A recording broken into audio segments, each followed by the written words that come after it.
First point ಬರೋದೇನಂದ್ರೆ ಇವತ್ತು Nagendra sir ಇತ್ತು, ನಮ್ಮ ಲೋಲಾಕ್ಷಿ ಅವರು ಮಾತಾಡಿದ್ರು.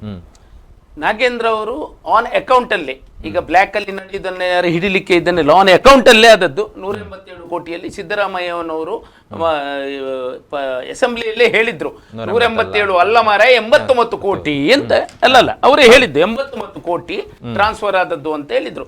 ಅದ್ರಲ್ಲಿ ನಿಮ್ಗೆ ಗೊತ್ತಿರ್ಬೋದು ಎಲ್ಲ ಬ್ಯಾಂಕ್ ಅಕೌಂಟ್ಗೆ ಹೋಗಿದೆ, ಲಿಕ್ಕರ್ ಮತ್ತೆ ಬಾರ್ಗಳಿಗೆ ಹೋಗಿದೆ, ಎಲ್ಲಿ ಹೋಗಿದೆ ಎಲ್ಲ ಅಕೌಂಟ್ ಅಲ್ಲಿ, ಏನು ಇದಿಲ್ಲ. ಈಗ ಲೋಲಕ್ ಸರ್ ಹೇಳಿದಾಗೆ ನಿಮ್ಗೆ ಇನ್ನೂ ಅದಕ್ಕೆ ಪ್ರೂಫ್ ಬೇಕಂತ ಮಾತಾಡಿದ್ರೆ ಈಗ ನೀವು ಒಬ್ಬರಿಗೆ ಕೊಟ್ಟದ್ದು ಅವನು ಗೊತ್ತಿಲ್ಲ ಇವ ಗೊತ್ತಿಲ್ಲ ಅಂತಲ್ಲ, ಅಲ್ಲಿ ಇವರದ್ದು ಬ್ಯಾಂಕ್ ಇದ್ದು ಶೀಟ್ ತೆಗೆದು ನೋಡಿದ್ರೆ ಯಾರಿಗೆ ಟ್ರಾನ್ಸ್ಫರ್ ಆಗಿದೆ, ಯಾರಿಗೆ ವಾಲ್ಮೀಕಿ ನಿಗಮದಿಂದ ದುಡ್ಡು ಹೋಗಿದೆ ಎಲ್ಲ ಉಂಟು. ಒಂದು ನಂಬರ್ 2 ಏನಂತ ಕೇಳಿದ್ರೆ ಇವರು ಹೇಳಿದಾಗೆ ಬೇಲಿಯ ಹೊಲ ಮೈದಾಗೆ ಅವರು ಜಾತಿ ಕಾರ್ಡ್ ಮಾತಾಡ್ಲಿಕ್ಕೆ ಶುರು ಮಾಡ್ತಾರೆ. ಇವರು ಅವರ ಸಮಾಜಕ್ಕೆ ಫಂಡ್ ಬೇಕಂತ ಗಲಾಟೆ ಮಾಡಬೇಕಿತ್ತು ಸಿದ್ದರಾಮಯ್ಯ ಸರ್ ಹತ್ರ. 187 ಸಾಕಾಗುದಿಲ್ಲ ನಂಗೆ 500 ಕೋಟಿ ಬೇಕು. ಈಗ ಇವರು ಹೇಳುವಾಗ ಕೆಲವು ವಿಷಯ ನಮ್ಗೆ ಗೊತ್ತಿರ್ಲಿಲ್ಲ. ಬಿಲೋ ಪವರ್ಟಿ ಲೈನ್ ಅಂತ ಹೇಳ್ತಾರೆ ಒಂದು, ಇನ್ನೊಂದು 9% ಎಂಬುದು ಅಂತ್ಯೋದಯ. ಪುನಃ ಅಂದ್ರೆ ಅವರಿಗೆ ಏನೂ ಇಲ್ಲ ಅಂದ್ರೆ ಅವರಿಗೆ ಏನು ಇಲ್ಲ ಅಂತ ಸಹ ಬೇರೆಯವ್ರಿಗೆ ಗೊತ್ತಿಲ್ಲ. ಅಂತ ಒಂದು ಸಮಸ್ಯೆಯಲ್ಲಿ ಇರುವಾಗ ಇವರು ಆ ಮಂತ್ರಿ ಸ್ಥಾನದಲ್ಲಿ ಕೂತ್ಕೊಂಡು ಆರ್ಗ್ಯುಮೆಂಟ್ ಮಾಡಿಕೊಂಡು ಇವರು 1,000 ಕೋಟಿ ಬೇಕಾದ್ರೂ ತಗೊಂಡು ಮಾಡಬೇಕಿತ್ತು. ಇವರು ಬೇಲಿ ಹೊಲ ಮೇಯ್ದಾಯ್ತು.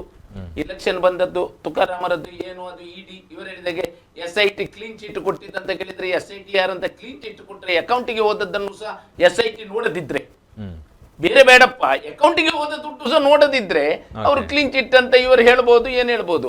ಅದರ ನಂತರ ಅವರು ರಾಜೀನಾಮೆ ಕೊಡಲೇಬೇಕಾಗಿ ಬಂತು ಸಿದ್ದರಾಮಯ್ಯನ ಸರ್ಕಾರದಲ್ಲಿ. ಸಿದ್ದರಾಮಯ್ಯ ಸಾಧಾರಣ ಯಾರನ್ನು ಬಿಡ್ಲಿಕ್ಕೆ ಕೇಳುವುದಿಲ್ಲ, ಅವರದ್ದು ಆಪ್ತ ಮಿತ್ರ ಇವರು ಇಲ್ವಾ ಇವರೇ, ಆದ್ರೂ ಅವ್ರು ರಾಜೀನಾಮೆ ಕೊಟ್ರು. ಓಕೆ, ಕೇಸ್ ಆಗ್ತಾ ಇತ್ತು, ಇದಾಗ್ತಿತ್ತು. DK ಶಿವಕುಮಾರ್ ಬರುವಾಗ ಏನ್ ಹೇಳಿದ್ರು ಅಂತ ಕೇಳಿದ್ರೆ ನನ್ನದೊಂದು ಹೊಸ ಮಾದರಿಯ ಸರ್ಕಾರ, ನಮ್ಮಲ್ಲಿ ಭ್ರಷ್ಟಾಚಾರಕ್ಕೆ ಅವಕಾಶವಿಲ್ಲ ಹೇಳಿಲ್ವಾ, ನಮ್ಮ ಸರ್ಕಾರವೇ ಬೇರೆ ರೀತಿ, ನಾನು ಹಾಗೆ ಹೀಗೆ ನಾಮ ಹಾಕ್ತಾರೆ, ಕೈಗೆಲ್ಲ ತುಂಬಾ ಕೆಂಪು ಹಣದಿ ಎಲ್ಲವನ್ನು ಕಟ್ತಾರೆ, ಒಳ್ಳೆ ದೇವರ ಭಕ್ತ ಹೇಳ್ತಾರೆ, ಎಲ್ಲವೂ ಹೌದು ಅಲ್ಲ ಅಂತ ಹೇಳಿಲ್ಲ, ಅವರ ಇದಕ್ಕೆ ನಾವು ಚ್ಯುತಿ ಮಾಡೋದಿಲ್ಲ. ಆದ್ರೆ ಅವ್ರು ಹೇಳ್ತಾರೆ ಭ್ರಷ್ಟಾಚಾರ ಯಾರಾದ್ರೂ ಒಬ್ಬ ಅಧಿಕಾರಿಯಲ್ಲಿ ಅದ್ರ ಲಂಚ ಕೇಳಿದ್ರೆ ಅವನಿಗೆ ಹೊಡೆದು ಬಡ್ದು ಏನ್ ಹೇಳಿದ್ರಿ ಅಲ್ಲಲ್ಲ, ಹೇಳಿದ್ದನ್ನು ಗೊತ್ತುಂಟ ಇಲ್ವೋ ಅವ್ರಿಗೆ ಗೊತ್ತಿಲ್ಲ, ಎಲ್ಲ ಅಧಿಕಾರಿಗಳಿಗೆ ಹೇಳಿದ್ರು.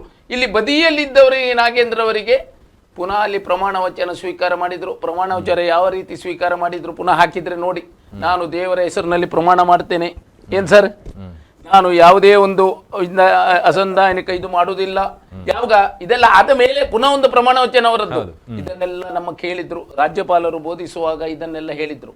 ಇದನ್ನು ಹೇಳಿದ ಮೇಲೆ ವಿಪಕ್ಷಗಳು ಸುಮ್ಮನೆ ಕೂತ್ಕೊಳ್ಬೇಕಂತ ನಮ್ಮ ಆಚಾರ್ಯ ಸರ್ ಉದಯಾಚಾರ್ಯರು ಹೇಳಿದ್ರೆ ನಾವು ಯಾಕೆ ವಿಪಕ್ಷ ಇರುವುದಂತ ಉದಯಾಚಾರ್ಯರು ಕೇಳ್ತಾರೆ. ಅಲ್ಲ, ನೀವು ಪ್ರಾರಂಭ ಆದ ಬಳಿಕ ನಾವು ಚರ್ಚೆಯನ್ನು ಮಾಡ್ತಾ ಇದ್ದೀವಿ. ನಾವು ಪ್ರಮಾಣ ವಚನ ಸಂದರ್ಭದಲ್ಲಿ ಅಥವಾ ಹೆಸರು ಬಂದ ಸಂದರ್ಭದಲ್ಲಿ ಸೈಲೆಂಟ್ ಅಲ್ಲ, ಅವರೆಲ್ಲ ಮಾತಾಡುವಾಗ ನಾವೇನು ಮಾತಾಡ್ಲಿಲ್ಲ. ಈಗ ಏನಂತ ಕೇಳಿದ್ರೆ ಈ ವಿಷಯ ಬಂದಾಗ ನಾವು ಸದನದಲ್ಲಿ ಹೋರಾಟ ಮಾಡುವುದೇ ಅವರನ್ನು ರಾಜೀನಾಮೆ ಕೊಡುವವರೆಗೆ ನಾವು ಬಿಡುವುದಿಲ್ಲ ಅಂತ ಹೇಳಿ ನಾವು ಆಯ್ತು. ಅವ್ರಿಗೆ ಹೇಳಿ ಬೇಕಾದ್ರೆ ನಮ್ಮಲ್ಲಿ 15 ಬಣ ಹೇಳಿ 20 ಬಣ ಹೇಳಿ ಏನ್ ಹೇಳಿ, ನಮ್ದು ಒಗ್ಗೂಡಿಗೆಯಿಂದ ನಮ್ದು ಈಗ ರಾಯಚೂರಿನಿಂದ ಬಳ್ಳಾರಿವರೆಗೆ ಪಾದಯಾತ್ರೆ ಆಗ್ತದಂತ ಗೊತ್ತಾಗಿದೆ. DK ಶಿವಕುಮಾರಿಗೂ ಇದು ಒಂದು ಸ್ವಲ್ಪ ಟೆನ್ಷನ್ ಗೊತ್ತಾದ ಕೂಡಲೇ ಈಗ ಸರ್ ಹೇಳಿದಾಗೆ ಒಂದು ನಡೀತಾ ಉಂಟು, ರಾಜೀನಾಮೆ ಕೊಡಬೇಕು, ನಾನು ನೈತಿಕ ಹೊಣೆ ಹೊತ್ತು ಕಾಂಗ್ರೆಸ್ಸಿಗೆ ಮುಜುಗರ ಆಗುದಾದ್ರೆ ಅವ್ರು ಕೊಟ್ಟರು ಇವರು ತಗೊಳ್ಬೇಕಂತ ಇತ್ತ. ಇವರೀಗ ಹೇಳಿದಾಗೆ DK ಶಿವಕುಮಾರ್ ಕರೀಲಿ ಇವರಿಗೆ, ಇಲ್ಲ ಸರ್ ನನ್ನ ಹೆಸರು ಕಪ್ಪು ಚುಕ್ಕೆಯಲ್ಲಿದೆ, ನಾನು ತಗೊಳ್ಳುವುದಿಲ್ಲ ಮಂತ್ರಿಮಂಡಲ, ನಾನು ಸರಿಯಾಗಿ ನಾನು ಇದರಿಂದ ಹೊರಗೆ ಬಂದ ಮೇಲೆ ನಾನು ಮಂತ್ರಿಗೆ ಸೇರ್ತೇನಂತ ಹೇಳ್ಬೋದಿತ್ತು. ಯಾರು ಹೇಳುದಿಲ್ಲ. ಈ ಎಲ್ಲ ಸಮಸ್ಯೆಗಳು ಬರುವಾಗ ಒಬ್ರಿಗೊಬ್ರು ದೂರ್ಬಹುದು, ಆದ್ರೆ ಇದು ಅವರಿಗೆ ಬ್ಲ್ಯಾಕ್ ಅಂಡ್ ವೈಟ್ ಆಗಿ ಅವರು ಸಿಕ್ಕಿ ಬಿದ್ದಿದ್ದಾರೆ, ರೆಡ್ ಹ್ಯಾಂಡ್ ಸಿಕ್ಕಿ ಬಿದ್ದಿದ್ದಾರೆ. ಅದರಲ್ಲಿ ಮಾತಾಡ್ಲಿಕ್ಕಿಲ್ಲ. ಇನ್ನೂ ಸಿಕ್ಕಿ ಬೀಳುವವರು ಇರ್ಬೋದು, ಆದ್ರೆ ಇದು ರೆಡ್ ಹ್ಯಾಂಡ್ ಆಗಿ ಸಿಕ್ಕಿ ಬಿದ್ದಿದ್ದಾರೆ.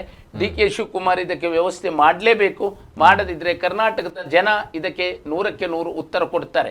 ಮತ್ತೆ ನಾವು ಜನರು ಈಗ ಸರ್ ಹೇಳಿದಾಗೆ ನಾನು ಅವರು ಅಷ್ಟು ಬಿಡಿಸಿ ಹೇಳುವಾಗ ನೈತಿಕ ಹೊಣೆ ಹೊತ್ತು ನಾನು ಅಂತ ಅವರು ಜಾತಿ ಕಾರ್ಡ್ ಎಲ್ಲ ಮಾತಾಡ್ಲಿಕ್ಕೆ ಶುರು ಮಾಡಿದಾಗ ಅದಕ್ಕೆ ಇವರು ಹೇಳಿದಾಗೆ ಲೋಲಕ್ ಸರ್ ಹೇಳಿದಾಗೆ ಬಾರಿ ಬೇಜಾರಾಗ್ತದೆ. ಯಾಕಂದ್ರೆ ನೀವು ಕ್ರಿಮಿನಲ್ ಚಟುವಟಿಕೆ ಮಾಡುದು ಅಥವಾ ನೀವು ಅನ್ಯಾಯ ಮಾಡುದು ಅದಕ್ಕೆ ಜಾತಿ ತರಬಾರ್ದು, ನೀವು ಯಾರೇ ಆಗ್ಲಿ. ಈಗ ಅದನ್ನು ತಂದು ಅವ್ರು ನನ್ನನ್ನು ಹಾಗೆ ಮಾಡ್ತಾರೆ ಹೀಗೆ ಮಾಡ್ತಾರೆ ಅಂತ ಏನೇ ಇರ್ಲಿ ಅವ್ರು ರಾಜೀನಾಮೆ ಕೊಡುವ ಪ್ರಸಂಗ ಬರ್ತದಲೇ. ಯಾಕಂದ್ರೆ DK ಶಿವಕುಮಾರಿಗೆ ಸರ್ಕಾರ ರನ್ ಮಾಡ್ಲಿಕ್ಕೆ ಆಗುದೇ ಇಲ್ಲ. ಯಾಕಂತ ಕೇಳಿದ್ರೆ ಇವತ್ತ ನಾಳೆ ಅದು ಆಗ್ತದಲೇ. ಬಟ್ ಅವರು ಅದನ್ನು ಬೇರೆಯವರ ತಲೆ ಮೇಲೆ ಅವ ಮಾಡ್ಲಿಲ್ವಾ, ಯಾರು ಮಾಡಿದ್ರೆ ಸಹ ಅವ್ರು ರಾಜೀನಾಮೆ ಕೊಡ್ಲೇಬೇಕು. ಈಗ ಸರ್ ಹೇಳಿದಾಗೆ ಇವರು ಬಿಜೆಪಿಯವರು ಕಾಂಗ್ರೆಸ್ನವರು ಜನತಾಳ ವಿಷಯ ಇಲ್ಲ. ಇಂಥ ಸ್ಥಿತಿಯಲ್ಲಿ ಬರುವಾಗ ಯಾರೂ ರಾಜೀನಾಮೆ ಕೊಡದೆ ನಿಲ್ಲಿಲ್ಲ. ನಮ್ಮ ಯಡಿಯೂರಪ್ಪನವರು ಕೊಟ್ಟಿದ್ದಾರೆ. ಯಡಿಯೂರಪ್ಪಜಿ ಕೊಡ್ಲಿಲ್ಲ, ಯಡಿಯೂರಪ್ಪಜಿ ಚೀಫ್ ಮಿನಿಸ್ಟರ್ ಕೊಡ್ಬೇಕಂತ ಇರಲಿಲ್ಲ, ಅಂತ ದೊಡ್ಡ ಸಂಗತಿ ಏನಾಗ್ಲಿಲ್ಲ. ಬಟ್ ನೈತಿಕ ಹೊಣೆ ಹೊತ್ತಾಗ ರಾಜೀನಾಮೆ ಕೊಟ್ಟು ಬರಬೇಕಾದದ್ದು ಇವರ ಧರ್ಮ. ಇವರು ಡಿ ಕೆ ಶಿವಕುಮಾರ್ ನಾನೊಬ್ಬ ಸಭ್ಯ ಮುಖ್ಯಮಂತ್ರಿ ಅಂತ ಆದ್ರೆ ಅವರನ್ನು ಸಂಪುಟದಿಂದ ವಜಾ ಮಾಡಬೇಕು. ಅಂದ್ರೆ ಅವರು ಹೇಳೋ ಪ್ರಕಾರ, ಕಾಂಗ್ರೆಸ್ ಹೇಳೋ ಪ್ರಕಾರ ಅಂದ್ರೆ ಆರೋಪ ಬಂದಂತ ಸಮಯದಲ್ಲಿ ನಾವು ರಾಜೀನಾಮೆ ಅಲ್ಲ, ಎಂತ ಆರೋಪ ರೀ? ಆರೋಪ ಅಂದ್ರೆ ಇದು ಅಡಿಕೆ ಕದ್ರು ಕಳ್ಳ, ಆನೆ ಕದ್ರು ಕಳ್ಳ, ಅದು ಬೇರೆ ವಿಷಯ. ಇಲ್ಲಿ ಎಂತದ್ರು 87 ಕೋಟಿ ಅಂತ ಸಿದ್ದರಾಮಯ್ಯ ಹೇಳಿದಾರಲ್ಲ, ಇನ್ನೆಂತ ಹೇಳುದಲ್ಲ? ಸಿದ್ದರಾಮಯ್ಯ 79 ಕೋಟಿ ರಿಕವರಿ ಆಗಿದೆ. ಅಲ್ಲರಿ ಸ್ವಾಮಿ, 89 ಕೋಟಿ ಅಂತ ಸಿದ್ದರಾಮಯ್ಯನವರೇ ಸದನದಲ್ಲಿ ಹೇಳಿದ ಮೇಲೆ ಪುನಃ ಎಂತ ಮಾತಾಡುದು ಮಾರ್ರೆ? ಪುನಃ 88.62 ಕೋಟಿ IT ಕಂಪನಿಗೆ ಹೋಗಿದೆ. ಈಗ ಅದನ್ನೆಲ್ಲ ರಿಕವರಿ ಮಾಡಿದ್ರು. ಒಂದು 4.25 ಕೋಟಿ ಮಾಡಿದ್ರು, ಅವ್ರು ಅಟ್ಯಾಚ್ ಮಾಡಿದ್ರು. ಒಂದು 50 ಲಕ್ಷ ಬ್ಯಾಂಕ್ ಬ್ಯಾಲೆನ್ಸ್ ಅಟ್ಯಾಚ್ ಮಾಡಿದ್ದು, ಇದೆಲ್ಲ ಮಾಡಿದ್ರು. ನನ್ನ ಪ್ರಶ್ನೆ, ನಾನು ಈ ಕೇಸ್ನ ಡೀಟೇಲ್ಸ್ ಮಾತಾಡುದಲ್ಲ. ಈಗ ನಾನು ಒಬ್ಬ ಕರಪ್ಟ್ ಆಗಿ ಅದಕ್ಕೆ ನನ್ನ ಜಾತಿಯ ನಾನು ಟ್ಯಾಗ್ ಹಾಕೋದು ಇದೆಲ್ಲ, ಅದು ಸರಿಯಲ್ಲ. ಈಗ ನಾಳೆ ರಾಜ್ಯಪಾಲ ಇದಕ್ಕೆ ಪರ್ಮಿಷನ್ ಕೊಡ್ತಾರೆ ಅವರು ದಲಿತರೇ, ಒಬ್ಬ ದಲಿತ ಬಂದು ದಲಿತನನ್ನೇ ತುಳಿದ ಹೇಳಿ ನಾವು ಹೇಳ್ಕೊಂಡು ತಿರ್ಗಿದ್ರೆ, ಅಥವಾ ಅವರ ಜಾಗದಲ್ಲಿ ಒಬ್ಬ ಬ್ರಾಹ್ಮಣ ಇದ್ದಾನೆ ಅಂತ ತಿಳ್ಕೊಳ್ಳೋಣ, ಒಬ್ಬ ಬ್ರಾಹ್ಮಣ ದಲಿತರನ್ನು ತುಳಿದ ನಾವು ಹೇಳ್ಕೊಂಡ್ರೆ, ಅಂದ್ರೆ ಇಂಥ ಕ್ರಿಮಿನಲ್ ವಿಚಾರಗಳಿಗೆ ಜಾತಿಗಳನ್ನು ಹೇಳಲೇಬಾರ್ದು. ಇವರು ಅದು ತರಲೇಬಾರ್ದು, ಯಾರು ಕೂಡ ಆಕ್ಚುಲಿ ಜಾತಿಯವರೇ ಹೇಳ್ಬೇಕಿತ್ತು, ನಮ್ಮ ಜಾತಿ ಯಾಕೆ ಹೇಳಿದ್ರಿ ಅಂತ. ಅಲ್ಲ, ಅದು ನಾನು ಯಾಕೆ ಇದನ್ನು ಹೇಳ್ತಾ ಇದ್ದೇನೆ ಹೇಳಿದ್ರೆ, ಈಗ ಅವರು ಹೇಳುವ ವಿಷಯದಲ್ಲಿ ಎಷ್ಟೋ ಅಂಶಗಳಿವೆ, ಆದ್ರೆ ಅದು ಈಗ ಚರ್ಚೆ ಮಾಡುವ ವಿಷಯ ಅಲ್ಲ ಹೇಳುದು. ಯಾಕೆಂದ್ರೆ ದಲಿತರನ್ನ ಈಗ ನಿನ್ನೆ ಒಂದು ಅಂಶವನ್ನು ಗಮನಿಸಿ, ಸಿದ್ದರಾಮಯ್ಯ ಅವರು ಮಾತಾಡುವಾಗ ಒಂದು ಸಭೆಯಲ್ಲಿ ಹೇಳ್ತಾರೆ, ಪರಮೇಶ್ವರನ್ನು DCM ನಾನೇ ಮಾಡಿದೆ ಎಂದು ಹೇಳ್ತಾರೆ. ಒಂದು ಅವರದೇ ದಾಟಿಯಲ್ಲಿ ಹೇಳ್ತಾರೆ. ಈಗ ದಲಿತರನ್ನ CM ಯಾವುದೋ ಮಂತ್ರಿ ಮತ್ತೊಂದು ಮಾಡುದು ಬೇರೆಯವರು ಮಾತ್ರನ? ಅವರ ಶಕ್ತಿಯಿಂದ ಅವ್ರು ಏನು ಆಗೋದೇ ಇಲ್ವಾ? ಈಗ ಕಾಂಗ್ರೆಸ್ ಅಲ್ಲಿ ರಾಷ್ಟ್ರೀಯ ಅಧ್ಯಕ್ಷ ಒಬ್ಬ ದಲಿತರೇ ಇದ್ದಾರೆ, ರಾಷ್ಟ್ರೀಯ ಅಧ್ಯಕ್ಷ ಒಬ್ಬ ದಲಿತರೇ ಇದ್ದಾರೆ. ಇಲ್ಲಿಯ ದಲಿತರು ಏನಾದ್ರೂ ಆಗಬೇಕಾದ್ರೆ ಇಲ್ಲಿಯ ಬೇರೆಯವರೇ ಮಾಡುದು, ಅವರ ಶಕ್ತಿಯಿಂದ ಏನು ಆಗೋದಿಲ್ವಾ? ಅಥವಾ ಆಗದ ರೀತಿಯಲ್ಲಿ ಕಾಂಗ್ರೆಸ್ ಅವರನ್ನು ತುಳಿದು ಇನ್ನು ಸಹ 75 ವರ್ಷದ ನಂತರ ತುಳಿದು ಹಾಗೇನೆ ಇಟ್ಟಿದೆಯಾ ಎಂಬುದು ಪ್ರಶ್ನೆ. ಅಂದ್ರೆ ಅವರಿಗೆ ಶಕ್ತಿಯೇ ಇಲ್ಲ, ಬೇರೆಯವರೇ ಏನೆಲ್ಲ ಮಾಡಿ ಅವರನ್ನು ಮಾಡುದಾದ್ರೆ ಅವರ ಆ ಪಕ್ಷದಲ್ಲಿ ಮಣ್ಣೆ ಯಾಕೆ ಹೊರಿಬೇಕು ಹೇಳುದು ನಾನು. ಇದೇ ಪರಮೇಶ್ವರ್ ಅವರು ಸುಮಾರು 8 ವರ್ಷ KPCC ಅಧ್ಯಕ್ಷರಾಗಿದ್ರು.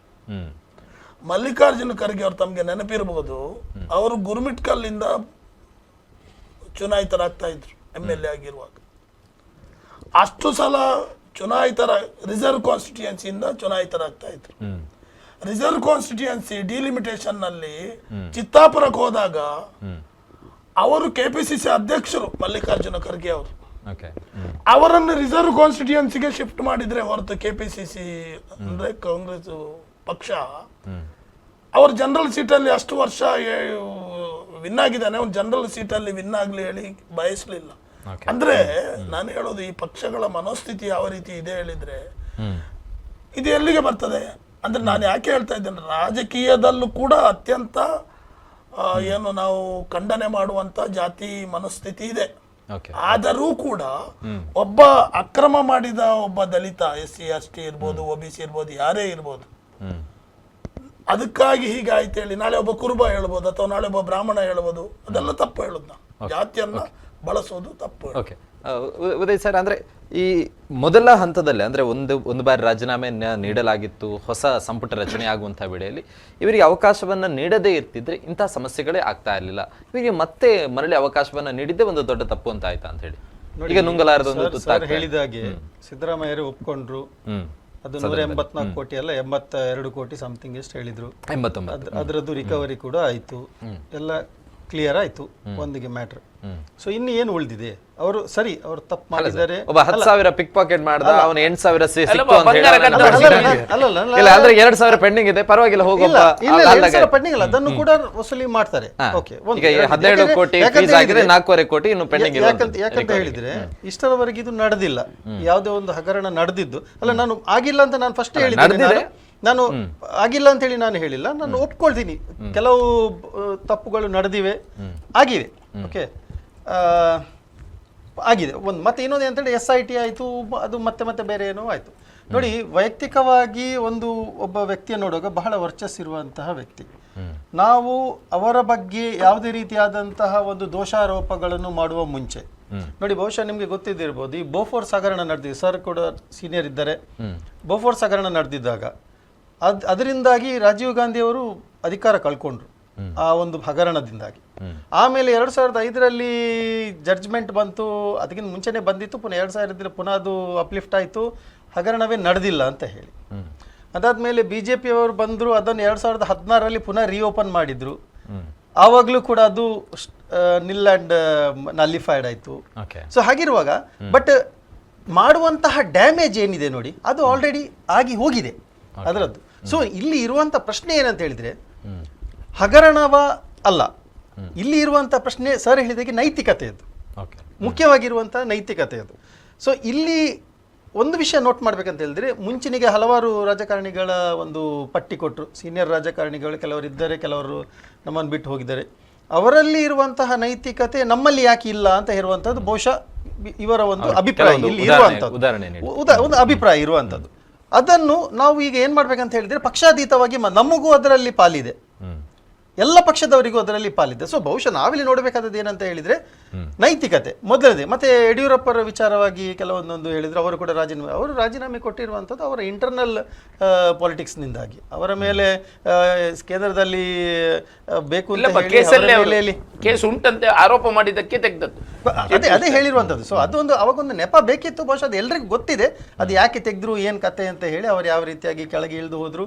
ಬಹುಶಃ ಅದನ್ನು ನಾವು ಇವಾಗ ಬೇಡ. ಬಟ್ ಈಗ ಪ್ರಸ್ತುತ ಇರುವಂಥ ವಿಚಾರದಕ್ಕೆ ಬರುವುದಾದರೆ ನೋಡಿ, ಈಗ ಒಂದು ತಕ್ಕ ಮಟ್ಟಿಗೆ ಏನೋ ಒಂದು ತಾರ್ಕಿಕ ಅಂತ್ಯ ಕಾಣುವಂತಹ ಒಂದು ಬಂದಿದೆ. ನೋಡೋಣ ಏನಾಗುತ್ತೆ ಅಂತ ಹೇಳಿ. ತಾರ್ಕಿಕ ಅಂತ್ಯ ಅಂತ ಅಂದ್ರೆ ಯಾವ ತರ ತಾರ್ಕಿಕ ಅಂತ್ಯ? ಅಲ್ಲ, ಅದೇ ರಾಜೀನಾಮೆ ಕೊಡ್ತಾರೆ ಅಂತ ಹೇಳುವಂತಹ ಒಂದು ಸುದ್ದಿ ಬಂದಿದೆ.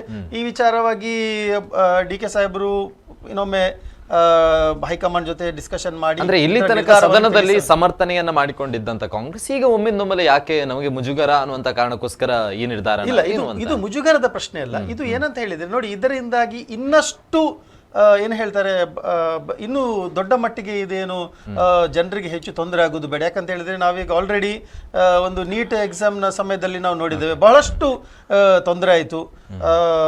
ದೊಡ್ಡ ಪಟ್ಟದಲ್ಲಿ ಪಕ್ಷಗೂ ಕೂಡ ಒಂದು ಡ್ಯಾಮೇಜ್ ಆಯಿತು. ಬಹುಶಃ ನಮಗೂ ಅದು ಇದ್ದಿದ್ದಿರಬಹುದು, ನಮ್ಮ ಹಿರಿಯ ನಾಯಕರಲ್ಲಿ